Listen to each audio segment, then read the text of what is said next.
Hall में खड़े सभी लोग श्रेया की बात सुनकर चौंक गए थे। सब लोग आकाश की ओर देखकर उसके जवाब का इंतजार करने लगे। आकाश ने नली से पिंकी की ओर देखते हुए कहा, पिंकी, ये सच कह रही है। ये तुम्हारी मम्मा है। She is your mother. Pinky ने प्यार से श्रेया के गालों पर हाथ फेरते हुए कहा, मैं जानती हूँ श्रेया टीचर बहुत जल्दी मेरी मम्मा बनने वाली है। पिंकी अभी उम्र में काफी छोटी थी। कॉम्प्लिकेटेड रिलेशनशिप को अभी समझने की शक्ति नहीं थी उसकी, मगर फिर भी बड़े प्यार से आकाश ने उसे समझाने की कोशिश की। आकाश ने कहा, नहीं पिंकी, ये तुम्हारी बायोलॉजिकल मदर है, तुम्हारी असली मम्मा। पिंकी अभी भी आकाश की बात समझ नहीं पा रही थी, मगर पिंकी के मन में अपने श्रेया टीचर के लिए बहुत प्यार था। यही उसके लिए काफी था। पिंकी ने श्रेया को कसकर गले लगा लिया और कहा, डोंट वरी श्रेया टीचर, आज के बाद मैं आपको हमेशा ही अपनी मम्मा कह के बुलाऊंगी। ओके मम्मा? पिंकी के मुंह से मम्मा शब्द सुनते ही श्रेया ने लगातार पिंकी को चूमना शुरू कर दिया। श्रेया लगातार जोर जोर से सिसकियां ले रही थी। व्हीलचेयर पर बैठे करण बुलेरिया आकाश और श्रेया की बातें समझ नहीं पा रहे थे, मगर उन्होंने सोचा वो सारी बात का खुलासा आकाश के साथ बाद में करेंगे। इस वक्त श्रेया को शांत करना ज्यादा जरूरी था। आकाश ने श्रेया को सहारा देते हुए जमीन से उठाया और पिंकी के बेडरूम में ले गया। उस रात श्रेया ने पिंकी को कसकर पकड़ रखा था। पूरी रात श्रेया पिंकी को पकड़कर बिस्तर पर लेटी रही। पिंकी गहरी नींद में सो चुकी थी, मगर श्रेया की आंखों से लगातार आंसू बह रहे थे। उसने पिंकी को कसकर पकड़ रखा था, मानो श्रेया मन ही मन ये सोच रही थी कि कहीं कोई फिर से पिंकी को उससे छीन न ले। और इस बार चाहे कुछ भी हो जाए, श्रेया पिंकी को अपने आप से अलग नहीं होने देने वाली थी। आकाश काफी देर तक बेडरूम के दरवाजे पर खड़ा होकर पिंकी और श्रेया को देखता रहा और फिर अपने कमरे में जाकर सो गया। पूरी रात आकाश को भी नींद नहीं आई थी। सुबह जब आकाश शावर लेने के बाद अपने ऑफिस के कपड़े पहनकर तैयार हो गया था, तब उसके बेडरूम पर किसी ने धीरे से नॉक किया। जब आकाश ने दरवाजा खोला तो एक नौकर ने आकाश से कहा, साहब, आपसे कोई कैलाश बाबू मिलने आए हैं। ये नाम सुनकर आकाश चौंक गया। आकाश ने उस नौकर से पूछा, कैलाश? उनका पूरा नाम क्या है? नौकर ने याद करते हुए आकाश से कहा, जी साहब का नाम है कैलाश अधिकारी। वो कह रहे थे कि उन्हें आपसे कुछ जरूरी बात करनी है। मैंने उनसे कहा साहब कि वो आपकी अपॉइंटमेंट लेकर आपसे ऑफिस में मिले, मगर उन्होंने कहा कि अगर मैं आपको उनका नाम दूंगा तो आप जरूर उनसे मिलेंगे। कैलाश अधिकारी का नाम सुनते ही आकाश का चेहरा गुस्से से लाल हो गया। उसे कैलाश अधिकारी की ये हरकत बिल्कुल पसंद नहीं आई थी। कैलाश वही आदमी था जो नताशा की मदद कर रहा था और किसी भी कीमत पर आकाश पिंकी को नताशा के हवाले नहीं करने वाला था, चाहे उसके लिए आकाश को कैलाश अधिकारी या उसकी पूरी अंडरवर्ल्ड की गैंग का सामना करना पड़े। कैलाश अधिकारी को नीचे हॉल में मिलने जाने से पहले आकाश ने पिंकी के बेडरूम का दरवाजा खोला और बिस्तर पर लेटी माँ बेटी को कुछ देर तक देखता रहा। आकाश को श्रेया के बारे में सोचकर मन ही मन बहुत बुरा लगने लगा था। पिछले 6 सालों में श्रेया किन इमोशनल हालातों से गुजरी होगी, ये सोच सोचकर आकाश का चेहरा गुस्से से लाल होने लगा था। 6 साल से अपनी औलाद से दूर रहने का दुख क्या होता है, ये आकाश अच्छी तरह से समझता था, मगर वो ये भी जानता था कि श्रेया के साथ जो कुछ भी हुआ था वो सिर्फ और सिर्फ नताशा की वजह से हुआ था। अगर कैलाश अधिकारी ने नताशा को सहारा नहीं दिया होता तो इस वक्त आकाश नताशा को ऐसी सजा दे चुका होता कि लोग देखते रह जाते।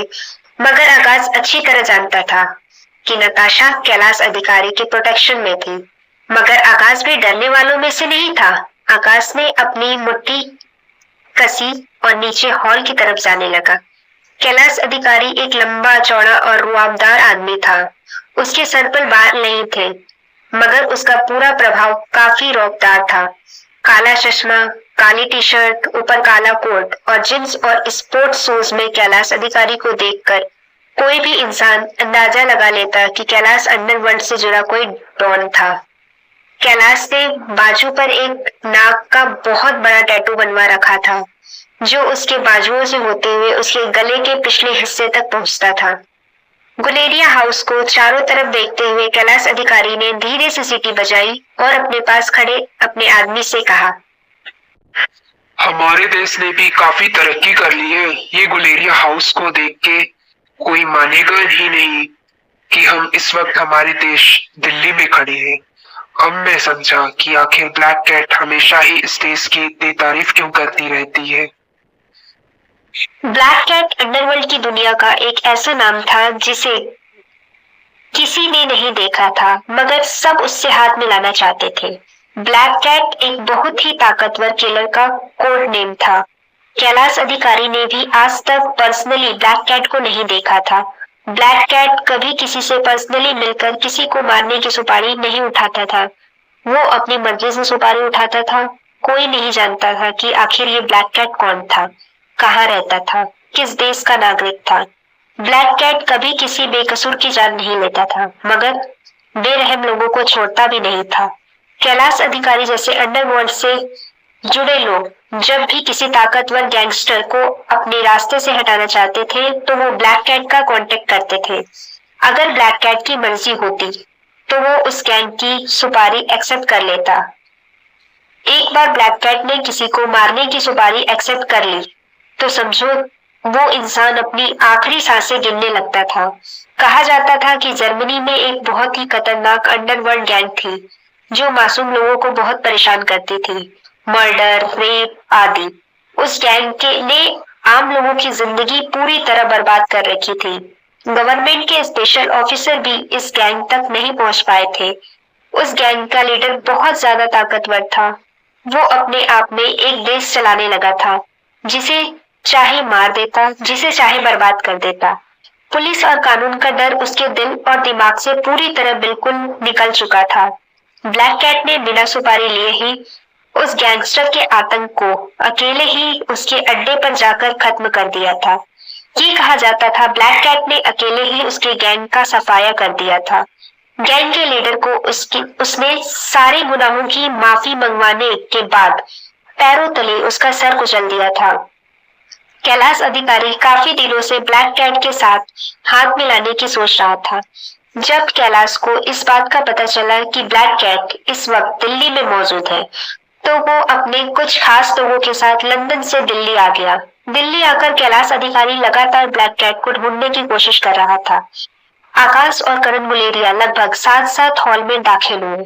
जब कैलाश अधिकारी की नजर व्हील चेयर पर बैठे करण गुलेरिया पर पड़ी तो अपने दोनों हाथ फैलाते हुए कैलाश अधिकारी ने कहा, तुम अब तक जिंदा हो, ये देखकर मुझे खुशी हुई। करण गुलेरिया ने भी पलटकर जवाब देते हुए कहा, तुम अब तक मरी नहीं, ये देखकर मुझे भी बड़ा दुख हुआ कैलाश। करण गुलेरिया को अब तक पूरी बात पता चल चुकी थी कि किस तरह नताशा ने कैलाश अधिकारी के साथ मिलकर पिंकी की कस्टडी की मांग की थी, मगर करण गुलेरिया कैलाश अधिकारी के नाम से डरने वालों में से नहीं था। बड़ी ही कड़क आवाज में करण ने कैलाश से कहा, कैलाश, तुम्हारी हिम्मत कैसे हुई गुलेरिया परिवार के मामलों में दखल अंदाजी करने की? कैलाश अधिकारी ने अपनी सनग्लासेस उतारते हुए मुस्कुराकर कहा, अरे करण, ये क्या कह रहे हो तुम? मैं भला किसी के फैमिली अफेयर्स में अपनी टांग अड़ाऊंगा? मैं तो बस एक मासूम दुखियारी माँ को अपनी बच्ची से मिलवाने के लिए तुम लोगों के रिक्वेस्ट करने आया हूँ। मैं तो एक बहुत पुराना कर्ज उतारने आया हूँ। कई सालों पहले प्यार में मैंने किसी को धोखा दिया था और आज उस औरत ने मुझसे अपनी बेटी की खुशियों की दुहाई दी है। अब तुम ही बताओ मैं क्या करूं? अपने पुराने प्यार की एक छोटी सी फरमाइश तो मैं पूरी कर ही सकता हूँ। कैलाश की बात सुनकर आकाश और करण दोनों हैरान रह गए। कैलाश ने अपनी बात आगे बढ़ाते हुए कहा, दरअसल 25 साल पहले की बात है। एक लड़की मुझसे बेहद प्यार करती थी, मगर तुम तो मुझे जानते हो करण, एक जगह पर टिके रहने की मेरी आदत नहीं है। उस रोती हुई लड़की को मैं अकेला बेसहारा छोड़कर विदेश चला गया और वहां पर मैंने अपना एक बहुत बड़ा साम्राज्य खड़ा किया। आज इतने सालों बाद वो औरत अपनी बच्ची को लेकर मेरे पास आई। उसे इंसाफ चाहिए मुझसे। और तुम तो जानते ही हो मेरा दिल कितना नाजुक है। भले ही मैं काम खतरनाक करता हूँ मगर मेरा दिल मोम का बना हुआ है। तुरंत पिघल गया और यहाँ चला आया मैं। कहता हूँ ये मामला अभी यही रफा दफा कर दो। उस छोटी सी बच्ची को उसकी माँ के हवाले कर दो। उसी में हम सबकी भलाई है। आकाश अच्छी तरह जानता था कि कैलाश 25 साल पहले जिस औरत के अफेयर्स में था वो और कोई नहीं बल्कि श्रेया और नताशा की मां संध्या थी। कैलाश ने कहा, मगर तुम लोग उस बच्ची को नहीं देना चाहते तो संजय की बेटी और आकाश की शादी करवा दो। आकाश ने कहा, नहीं ये नहीं हो सकता। कैलाश ने करण से कहा, अभी तुम्हारा भतीजा गर्म खून वाला है। उसने अपनी जेब से पिस्तौल निकाली और गोद में रख लिया।